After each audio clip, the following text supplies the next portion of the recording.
David Le Breton, bonjour. Bonjour. Vous êtes le directeur général de Advance Solar, une belle société installée à Nice depuis 2010, donc c'est déjà un beau parcours. Quelle est l'activité de l'entreprise? La mobilité électrique et le solaire, c'est ça?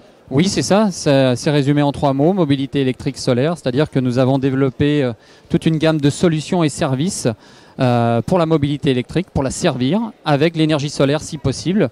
Nous mettons en fait à disposition de nos clients et des opérateurs qui utilisent nos solutions des mobiliers urbains autonomes en énergie qui peuvent recharger des smartphones, des appareils électriques petits, délivrer du Wi-Fi, tout ça grâce à l'énergie solaire et en étant autonome, qui peuvent charger des vélos électriques et mettre à disposition le vélo de l'utilisateur, et enfin qui peuvent compenser l'empreinte des voitures électriques puisqu'on vient produire l'électricité nécessaire à déplacer ces véhicules électriques. Tout ça sous la forme d'une gamme SunPod, Sun le soleil, Pod, iPod, on connaît bien, donc une gamme de mobilier urbain innovant, autonome en énergie et qui est là pour servir la mobilité des personnes et des véhicules électriques.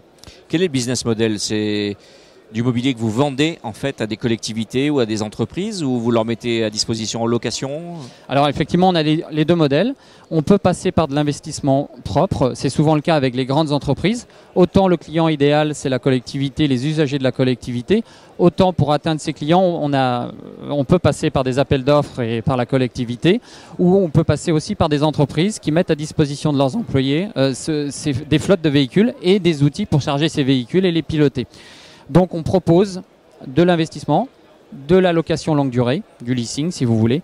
Et on a un autre modèle qu'on expérimente aujourd'hui qui est vraiment intéressant et qui est le plus porteur, c'est on passe par un opérateur qui lui va exploiter notre solution. Donc lui il a un financier, une banque, il achète notre solution et il l'exploite. Et on est intéressé nous évidemment sur aussi la partie exploitation avec des outils de supervision.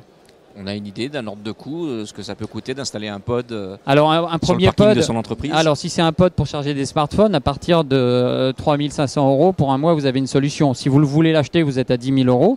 Si vous voulez une station de 3 vélos électriques, ça commence à 5 000 € avec les vélos. Après, on rajoute l'abri solaire, on va passer à 15 000 ou 20 000 €. Et ensuite, vous passez aux stations auto. Donc là, il y a un peu plus de surface. On commence effectivement, on va être à 10 000 - 15 000 € la place. Donc on va avoir des stations à 30 000, 40 000 et plus, jusqu'à 100 000 € suivant le nombre de places qu'on va équiper et le nombre de bornes de recharge. Vous êtes présent à Innovative City, vous êtes exposant sur le salon de la ville intelligente. Oui. C'est quelque chose qui est efficace pour la promotion de votre offre? Alors oui, parce que c'est un événement à Nice, donc déjà on est présent, on fait partie de l'écosystème de Nice, donc déjà tous les faiseurs, acteurs régionaux sont là, donc pour nous c'est important d'être là rien que pour ça. En plus Innovative City, puisqu'on l'a vu naître et grandir, ne cesse de prendre de l'ampleur tous les ans avec des délégations Utah pour certaines années, que j'ai revues d'ailleurs cette année, Israël, avec donc une ouverture vers l'extérieur, même Montréal j'ai vu l'année dernière je crois. Donc ça nous permet d'avoir un rayonnement plus important et finalement à moindre coût parce qu'on est toujours en développement. On a 5 ans d'existence mais on fait très attention à notre budget communication marketing. Alors justement, vous parlez de développement. Quels sont les objectifs pour Advance Solar cette année? Peut-être l'international justement? Alors on a commencé l'international, c'est quelque chose qui prend énormément de temps et d'énergie.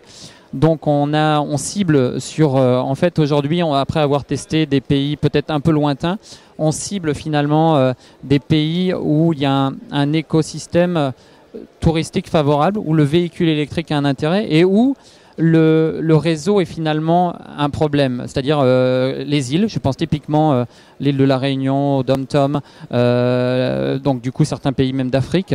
Je vais citer la Corse où on a un distributeur où on déploie beaucoup de stations puisqu'il y a une volonté de proposer des solutions qu'on puisse compenser avec des énergies nouvelles. Et là on est vraiment dans le cœur du sujet. En tant que dirigeant d'une entreprise innovante, votre priorité à vous en ce moment, c'est quoi? Notre priorité, c'est le développement commercial, qui est, somme toute, en France, c'est pas facile avec le contexte actuel. Donc c'est pour ça aussi qu'on garde l'export.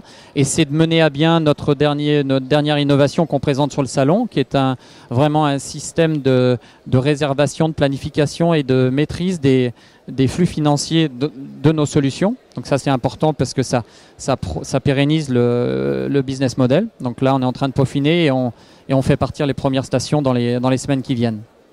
Alors il y aura en novembre prochain des élections pour élire vos représentants à la Chambre de commerce et d'industrie Nice-Côte d'Azur. Vous allez voter ? Et je ne peux pas évidemment dire autrement. C'est important d'avoir des entreprises comme les nôtres qui soient représentées. Donc oui, nous voterons. Merci beaucoup David Le Breton. Je vous en prie, merci à vous.